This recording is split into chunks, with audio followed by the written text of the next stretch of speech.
Welcome to OTT Sports. I'm Mark Panis. And I'm Michael Broughton.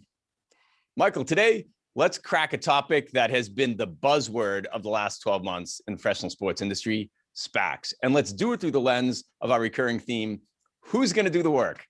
So in this blizzard of SPACs that have been formed and had capital raised and fully funded over the last 12 months, there have been any number of high-profile names attached, some very sophisticated investors, some really high-profile personalities and former athletes and so forth.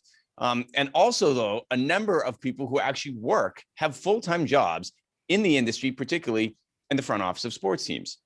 My question to you is, given that a SPAC is supposed to be adding significant value to the existing management team of these businesses they're investing in, who among these investor groups is actually going to do the work? Well, Mark, I love the question. So, and I'm a big fan of SPACs. I've invested in a few. And if anyone wants to sign me up to join that sports SPAC, just give me a holler. I don't need to do the work. I'll go for the ride. It's all good.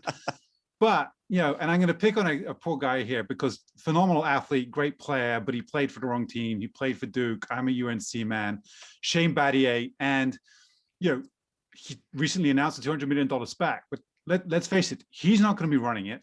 Yeah. He's a great name. He deserves to make more money post his playing career. Fantastic.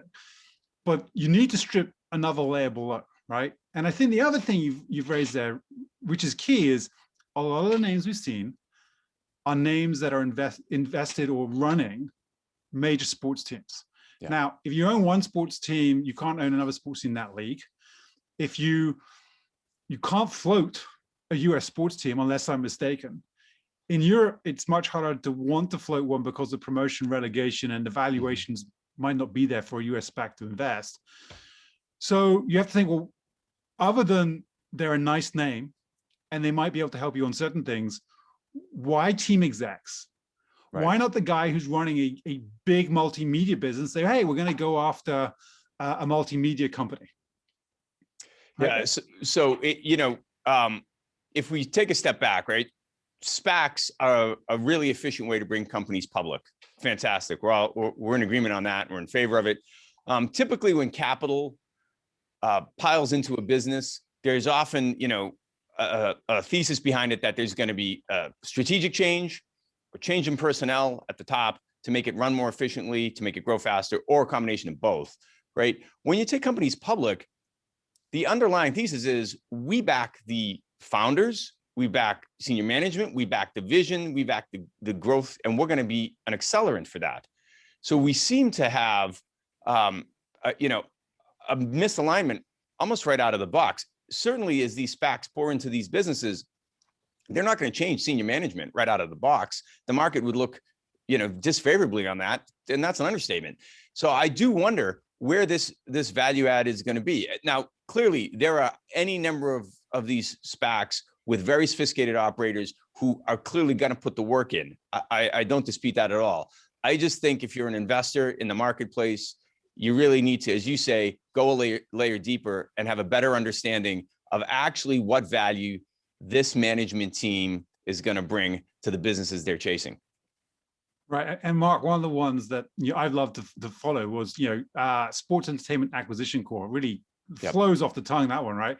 But you've got Eric Grubman, who was the executive vice president at the NFL for business. It's backed by PJT, great operators. Paul Taubman, who set it up, used to, I think, bank the NFL. So you've got a whole bunch of people who really understand sports business operations.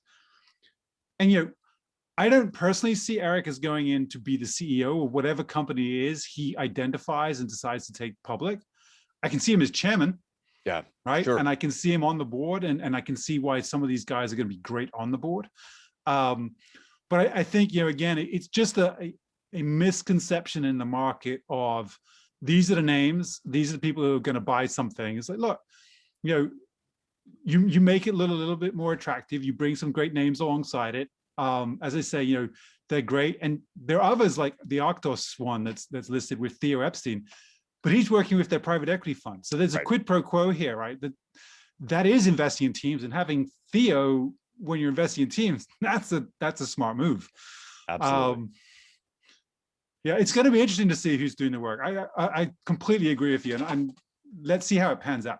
Yeah, we're going to return to this topic, I'm sure, a number of times on OTT Sports, and we hope you'll join us. So follow us on Twitter, Instagram. Join us on Clubhouse. We'll see you soon. Next time we go over the top.